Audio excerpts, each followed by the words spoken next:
In a React application, like any application, we'll want to be able to track events. In this video, we'll take a closer look at how to bind event functions to UI elements. So right now we have our logged in value in state. We're going to go ahead and hit enter on these lines just so that we can see what's going on here a little bit more clearly. We have a bit of text and a JSX expression here in our div. Now the next step I want to take is let's add a function called login. And this is going to be a local method to this component. And we're going to use this to trigger a change in state. So we're going to use this .setState, and we're going to pass in a new state object that reflects a new state. So let's say logged in is true. Perfect. So now every time I call this login function, I want the logged in state value to be changed to true.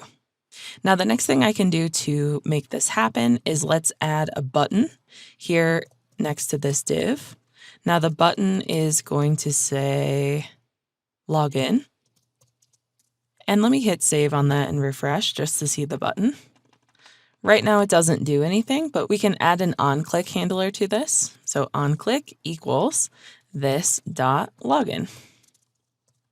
So now if I hit another refresh and notice it says this user is not logged in, if I click login, it says the user is logged in. Awesome. So let's go ahead and add another one of these functions for logout. And we'll say this dot set state.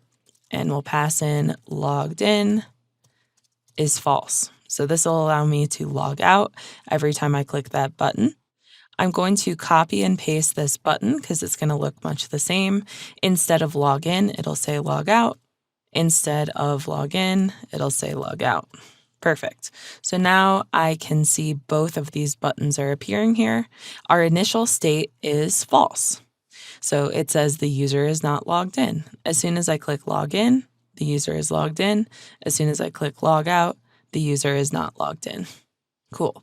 So this is our first example of binding an event function to a UI element. We have an initial state variable, and then we can change it using these functions.